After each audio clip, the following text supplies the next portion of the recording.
Muy bien, bienvenidos y bienvenidas a una nueva entrega de nuestro seminario de psicosociología. Yo soy el profe Farid Abud y en esta ocasión, tras haber realizado la ficha de construcción psicosocial de nuestro personaje, así como su boceto gráfico, vamos a profundizar en lo que vendría a ser la construcción de su biografía. Como siempre, empezamos mencionando la bibliografía de referencia para la clase de hoy. En este caso se trata de los volúmenes Dar vida al personaje, técnicas para crear personajes inolvidables de Cohan y diseño de personajes para novela gráfica de Danner y Withrow. Bien, empecemos conversando rápidamente sobre qué es una biografía. El término biografía, como muchos de los términos que aparecen en nuestra asignatura y en general que circulan en nuestra sociedad, proviene del griego, en este caso de bios, que quiere decir vida, y grafein, que quiere decir escribir.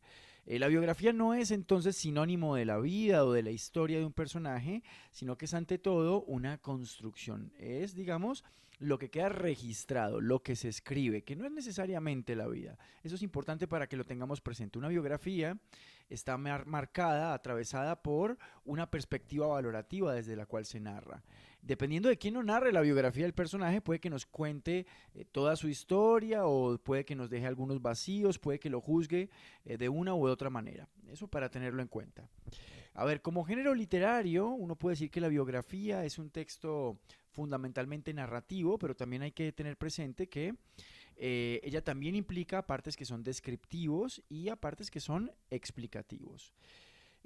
Como todos los textos, la biografía tiene también una estructura y en este caso esa estructura incluye una introducción, que es en la que básicamente se nos presenta el personaje, se nos dice cómo se llama, cuándo nació, en qué ciudad, un desarrollo, que es donde se narran, digamos, los sucesos más trascendentes de su vida, y por último, una biografía suele tener una conclusión, digamos un segmento muchísimo más subjetivo, muchísimo más personal, en donde se realiza una valoración sobre la trascendencia, la importancia u otros aspectos de la vida de este personaje. Bueno, ¿por qué es importante en nuestro caso como creadores y creadoras elaborar una biografía para el personaje si nosotros ya hicimos una ficha de construcción psicosocial del personaje? Bueno, en primer lugar, porque la biografía le va a brindar coherencia, le va a dar consistencia a los distintos rasgos que nosotros ya hemos atribuido al personaje a través de la ficha. En segundo lugar, porque dependiendo del tipo de biografía que nosotros elijamos, esta puede contribuir a dar forma a la voz, a la corporalidad y en buena medida al modo de moverse por el mundo de nuestro personaje. Una vez tenemos una biografía, nosotros podemos hacernos a una idea de cómo se mueve, de cómo se siente, de cómo habla ese personaje que estamos creando. Y por último, bueno, crear una biografía es importante porque le va a proporcionar a los potenciales financiadores de nuestro proyecto, por ejemplo, a las productoras, a los jurados en las convocatorias, etcétera, una idea clara, sucinta de nuestro personaje. La biografía probablemente va a ir al principio del brochure y va a operar como aquel anzuelo con el que nosotros vamos a captar, con el que vamos a capturar a esos lectores, a esos potenciadores financiadores de nuestra historia. Bueno, es importante antes de empezar a escribir la biografía de pensar en el tipo de biografía que más nos interesa, el tipo de biografía que mejor se adapta a nuestros propósitos. Y en ese sentido nosotros podemos distinguir tres tipos básicos de biografía en virtud de los tipos de narradores que ponen en juego. Esto es muy importante. Así podemos tener una biografía narrada en tercera persona, lo que solemos llamar narrador omnisciente. Podemos tener una biografía que es narrada por otro personaje que se supone conoce o tiene información sobre el personaje que a nosotros nos interesa, sobre el personaje cuya vida se está narrando en la biografía. Y por último, la biografía también se nos puede presentar como una autobiografía, es decir, como aquella en la cual el mismo personaje narra su historia. Bueno, en el caso del narrador omnisciente, como su nombre lo indica, estamos aquí ante una voz que se presenta como una suerte de voz en off, que nos narra todo desde una perspectiva de conocimiento total. Esa voz, digamos, tiene un conocimiento completo de todo lo que le ha ocurrido a nuestro personaje, o aparentemente completo. Un ejemplo viene a ser este que tenemos aquí en pantalla. Marcos Pérez Jiménez, nacido en Michelena el 25 de abril de 1914 y fallecido el 20 de septiembre de 2001, fue un militar y político venezolano que alcanzó la presidencia de la República de Venezuela de manera provisional por un año y luego por un periodo de 3 años. Bueno, esto es una biografía con narrador omnisciente. En este caso, su principal marca es el hecho de que se nos presenta como una narración en tercera persona. Bueno, pero la biografía puede comenzar a ponerse también más interesante y al mismo tiempo más complicada.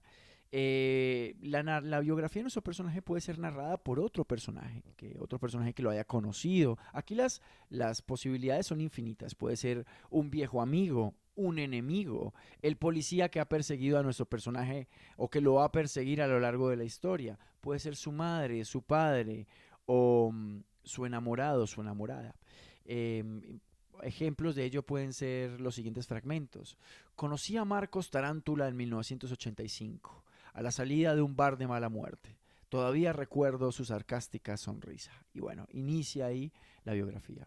O recuerdo la primera vez que te vi, el mismo día de tu nacimiento, el 4 de noviembre de 1999. En este caso, podría ser, por ejemplo, una biografía narrada por la madre del personaje. Bueno, y por último tenemos el caso de la autobiografía. Son todas aquellas biografías que son narradas por el mismo personaje, por el mismo protagonista. De vuelta aquí, las posibilidades son infinitas. Un personaje puede estar narrando su historia desde la cárcel, puede estar narrando su historia desde un manicomio, puede estar narrando su historia desde una tumba. Hay un libro, una novela maravillosa, se llama Pedro Páramo, en donde en algún momento nos damos cuenta de que toda la historia está siendo narrada por el personaje desde su tumba y se le está contando al muerto de al lado. Bueno, ustedes pueden imaginarse aquí tantas situaciones como su imaginación haga posible. La marca fundamental de la autobiografía es la escritura en primera persona. Es una, digamos, es una forma muy rica de la biografía, pero a la vez es muy compleja. ¿Por qué? Porque para poder poner en juego una autobiografía, ustedes tienen que ya tener muy claro cómo va a hablar su personaje. Y por tanto, digamos, esa voz que incluye su léxico, pero incluye también su ritmo, su tono, su dicción, tiene que reflejar la corporalidad de su personaje, tiene que reflejar el modo de ser de su personaje, tiene que reflejar los valores, las creencias, los gustos y las animadversiones de su personaje. Veamos un ejemplo. Mi nombre es Carolina Jiménez Zapata. Nací en la ciudad de Medellín el 28 de abril de 1990. Por esa época la ciudad estaba en medio de la violencia de los narcotraficantes. De hecho, dicen que el mismo día que nací estalló una bomba. Debe ser por eso que soy así, explosiva. Es así, que conmigo no se metan. Bueno, si ustedes van a poner en juego una autobiografía, entonces desde ya vayan pensando cómo habla su personaje. Desde antes de empezar a escribir, ensayen, imaginen cómo sería estar hablando con su personaje. Por último, algo que podemos pensar a la hora de elaborar la biografía de nuestro personaje es la la escenografía. ¿A qué me refiero? Nuestra biografía puede convertirse ella misma en una puesta en escena, de modo que mediante la propia enunciación crea una situación y crea una espacialidad. Por ejemplo, una biografía con narrador omnisciente, una biografía con narrador en tercera persona, se nos puede presentar como si fuese un expediente policial.